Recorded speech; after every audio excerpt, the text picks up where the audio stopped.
Good evening, everyone. My next job, I'm going to be obviously trying to continue rebuilding this ZZR1400. I'm sorry about the noise in the background. Unfortunately, that's next door. I think they're power washing. So, and I only realised later, after last night, it was on last night as well. So hopefully you can hear me.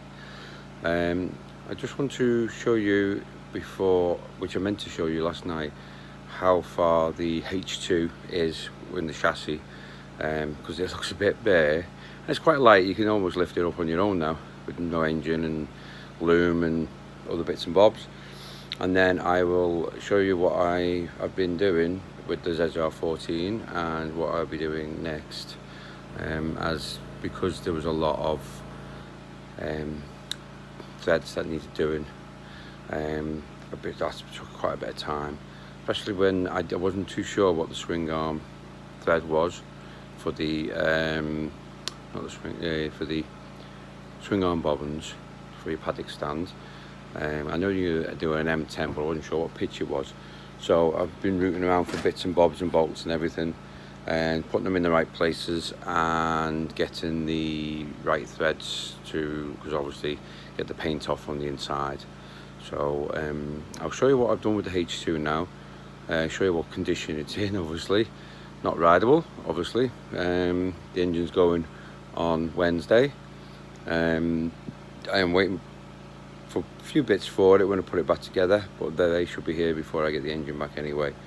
So I'll turn the camera around now and I'll show you what's going on with the H2. Well, here we go. There's the H2 now. Front end's still on, brakes they're all still on and they're all still working and operating. As I say, I left the clutch lever on with the pipes go through there on and just unbolted it from the engine. So mainly so I don't have to bleed it. I probably will bleed it anyway, which I think I'll do anyway. And obviously the rear brake lines go the other side and round and through, and they've not been touched neither. Swing arm shock's not been touched. But as you see, pretty bare now. No engine in, no back end on. There's a few things I've got to do with the rear ends. I noticed one bolt that wouldn't come out. It was turning in the carbon fibre swing arm bit, so I'm going to have to try and get that out and then use some really strong glue to hold the. It's like a well nut, but it goes into like carbon fibre and stuff. Now I've used Gorilla Glue on the carbon before and it's been absolutely amazing. Not the super glue, it's like a brown compound that activates with water, so you have to wet the jobs you're going to be doing. Right, I'm going to show you what I've been doing with the ZZR14 now. Garage is even messier now because I've been rooting for bits. As I say, I've cleaned all the nuts and bolts off the swing arm. I'm still waiting for the bobbin that I was saying about. Still waiting for the swing arm bearings and the headstock bearings at the moment. Obviously you can see loads of nuts and bolts trying to get ready. I've basically been going around finding nuts and bolts, putting them in the relevant places, as you see,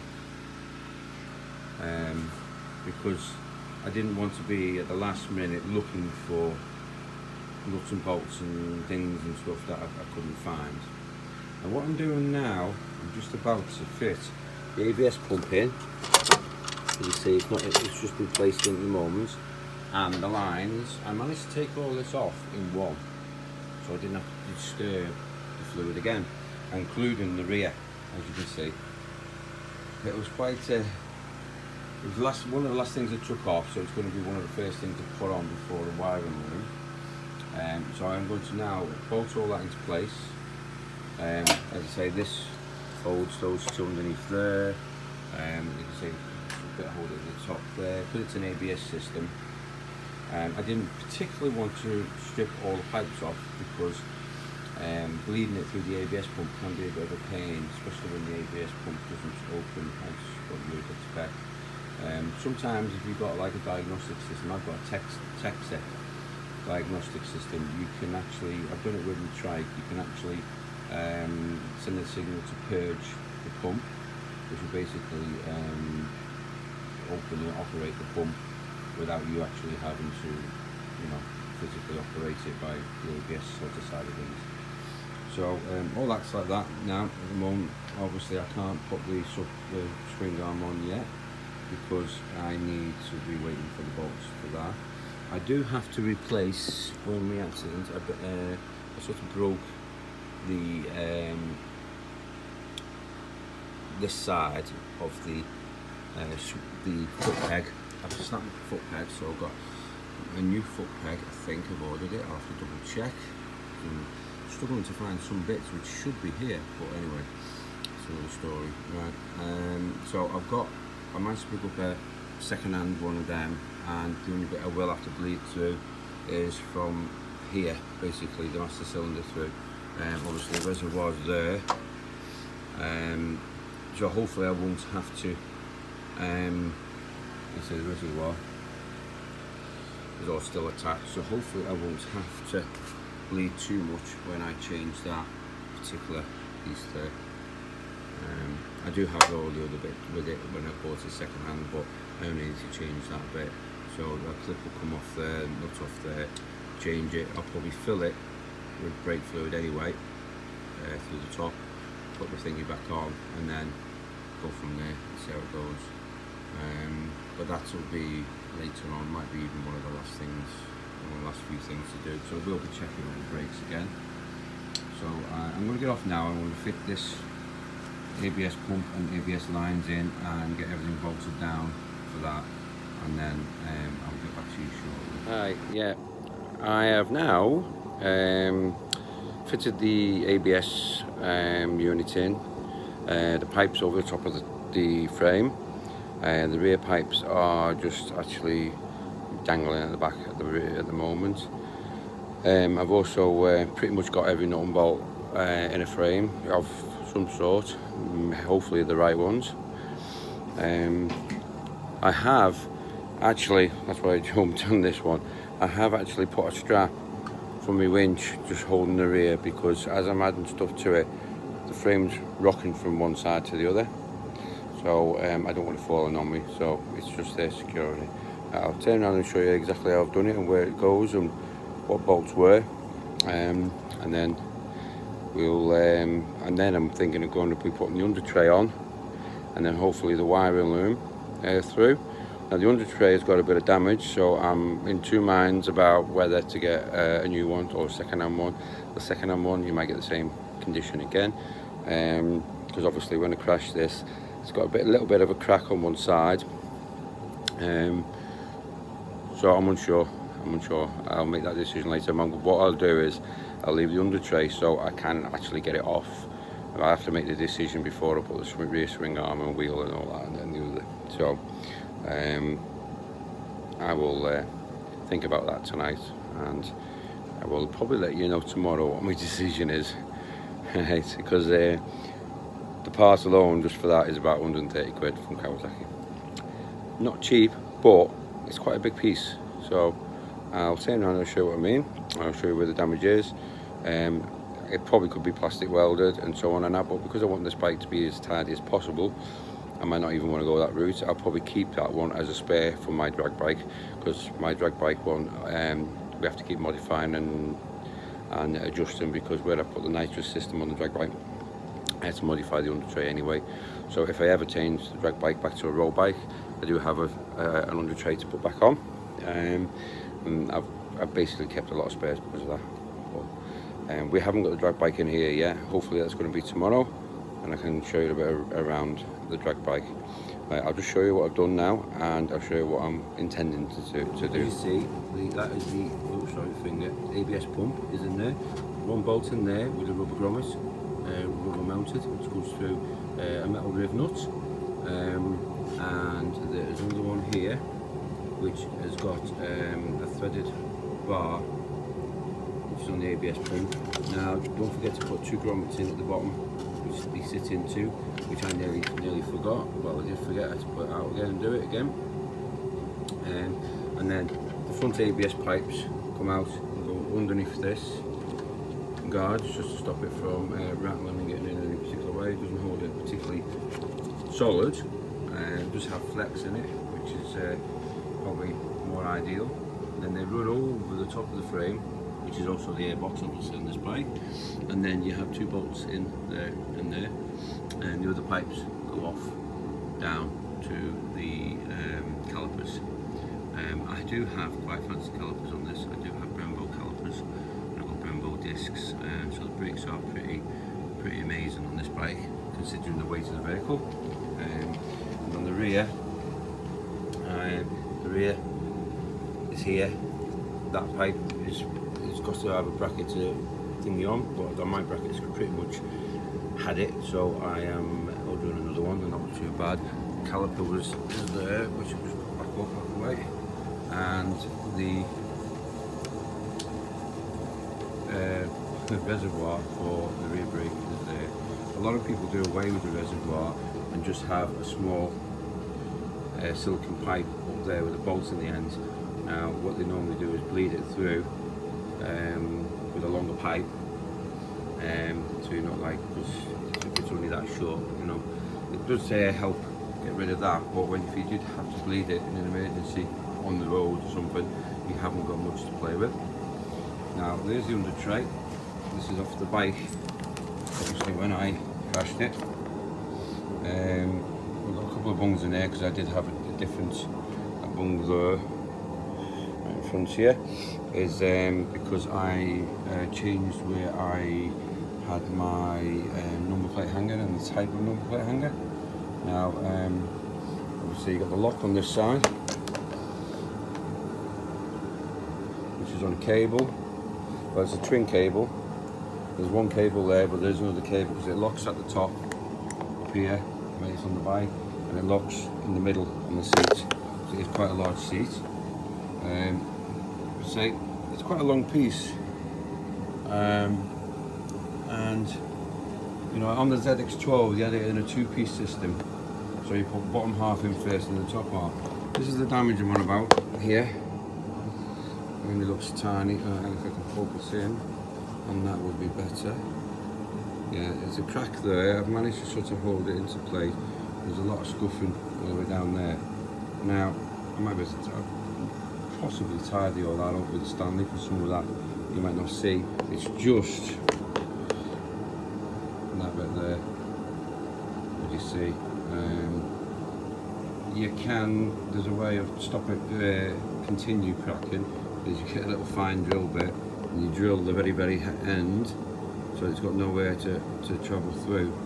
And then I could plastic weld it. I do have a heat gun for plastic welding. You know what, I might be inclined to do that. First of all, I'm going to put it on anyway, and try and get the wiring loom sort of in some form of situ. Welcome back. As you can see, the Undertray is now fitted. Obviously there's a bracket here, got two locating lugs for this is holding the seat on, as well as the one that goes through there. I've actually put this ratchet there, this strap on, to stop it from wobbling around too much. Lock mechanisms there. I found the top thingy bar, and these on this bit here is where one part of your tank will be bolted on there, on those two, and also the other half of the tank will be bolted there and there. And we have rubber mounts to sit on these two, like brackets that are actually for holding the tank on, or for resting the tank on. And obviously your seat locks into the tank as well, so it'll take the weight of you as well. Obviously the ABS pipes will come through underneath and round, and I have put in the lower half of the battery tray, which has also got the starter solenoid. There's an earth on this as well, so it's always wise definitely to tap those two out further to get a good clean thread on, because if you've been like thread locking them in and you get too much thread lock on, you could get a bad earth,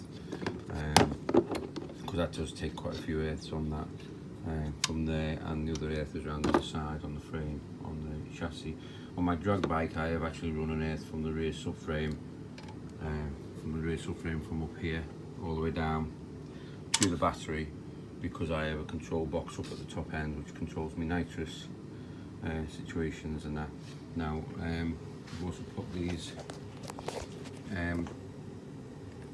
hooks in. I think they've got a double sort of thing. I think it helps with the seat, but also I think if you've got like a crash helmet and you want to put it on either side, it gives the seat up, loop them through there with your strap, put your seat back down again, and obviously the only way they're going to get your helmet is by cutting the strap, which if you think about it, if they really want a helmet they'll cut the strap and replace the strap.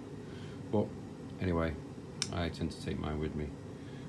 What I have noticed on this particular subframe, because my subframe was slightly bent as I come off, I have noticed as on my version of the 14 they have to like pull out bungee hooks.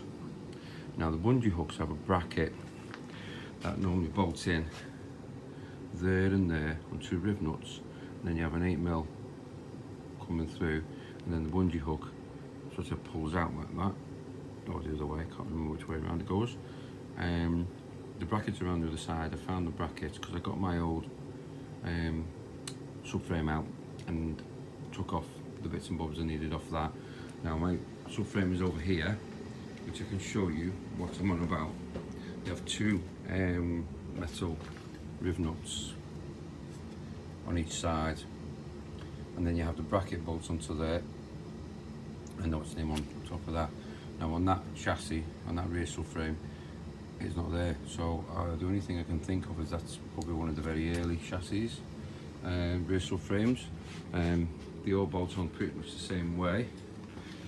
I say all the little brackets on, and obviously I have to let direct off from the other one and put it where it is on this one. As I say, I need to put 2 more thingies in there. Now the brackets I'm on about, these, this might be for the other side, but gives you an idea. They go in there like that, and then I think this is the other side one because it looks too far up the frame for it. And then in the top, your bungee hook goes in there. The bungee hook looks like that, as you can see from the 8mm. If I can get the right bracket, which is probably not that. Yeah, that's one bracket. The right bracket, so it goes there like that. Sorry, I'm talking and saying there like that, and you can't see. And then the bungee hook. Oh, I'm really sorry about this camera. I should have thought on and put this in situ before recording. And right, sorry, like that. Yeah, and then that pulls out like that, so you can use it as a bungee hook for bungeeing and holding stuff onto your ZZR14 or ZX14R as they are elsewhere. Like I say, this is the R version. This is the 1441cc version, which we started doing them in 2012. This is a 2013 model. What else? Oh yes, the rear shock absorber. If you do get one of these type Maxton or Oldham's rear shock, and it just comes out the factory. The rear shock, as you see, it's a lovely piece of kit, was fouled in the Undertray. And what I found I have to do is loosen that nut off and then pull this unit down a bit and then tighten it back up again. Now I've pulled it a bit too far because it is touching the preload there, so I will loosen it off and push it back again once later on as the bike progresses. So that's where I've got up to at the moment. I won't be doing any wiring tonight as it's getting late and I'm getting rather worn out now. My stump on me false, obviously my amputation side is absolutely killing me, and I'm getting a lot of phantom pain now. So phantom pain and nerve pain is what the other thing I get. It's so horrendous. It's like someone sticking an electric shock machine on yourself. So I really need to rest, but it's slowly coming on. I need to just find a few other bits, go through. As you see, there's bits everywhere, trying to find everything, and then I'll get back on it tomorrow, and hopefully we'll have some more. I'm going to try and secure the frame and the chassis in a more of a how the bike sort of sits type thing, so I might end up through the either the where the yokes go. Can't get my words out, I'm that tired now. Over there I might put a ratchet strap through onto the rafters, hold that up in situ, have the back the same where it is at the moment, and then from where, if I can find the foot pegs, no I won't actually, I'll put a large bolt in on each foot peg on each side, and I will have them on an axle stand on each side. Then I'll try and find some way of securing the front a bit better. It's just so it's a bit, I can get to more the underside part of the underneath the chassis, and be able to start potentially looking at doing the yokes and vice versa. Because as I say, on the loom as well, the loom is quite a tricky thing to do, because the loom has to go through there between the frame, both ends. So I'll probably end up taking this off to get access to do it a bit easier, and also you've got a fuel pipe. That's the channel for the fuel pipe, that's the channel for the loom. Now, because obviously I've got an electronic push button gear change on it, there's an alarm on it, there's loads of other things on it, there's a lot of wires going through there, so I may well try and run some wires through this side, as long as they go underneath. As long as they go underneath that, we should be okay. Because you don't want them going around the outside, because you'll see them.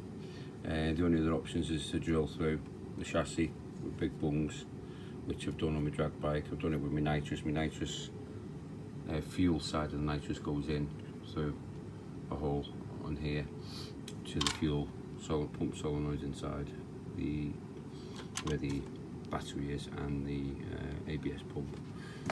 But yeah, that'll be my next job I think tomorrow, looking at that and securing it, tidying up a bit, and also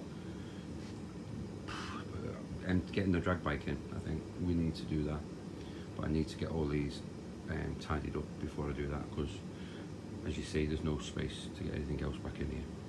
Right, thank you for watching. Sorry about my drawling voice tonight. I've got a bit of a croak in my throat and a bit worn out as I've a few nights on the trot doing this. So I will say whatever it is, adios, goodbye, bonjour, whatever, and I will catch up with you again tomorrow. Thank you for watching. Please subscribe if you can, and share, subscribe, because there may be many, you may not be particularly interested in what I'm doing here, or you may be, but other people who are in a similar situation for myself may well be interested in what I'm doing and seeing what you can do, even though you still are quite mains really, left leg amputee above the knee. It's not easy, but it's too easy to sit around and do nothing. As you see, I've got more than enough to do, but I will keep recording and keep going on, keep droning on, even if no one's watching. But I really appreciate your viewing, and thank you very much, and I will see you again soon.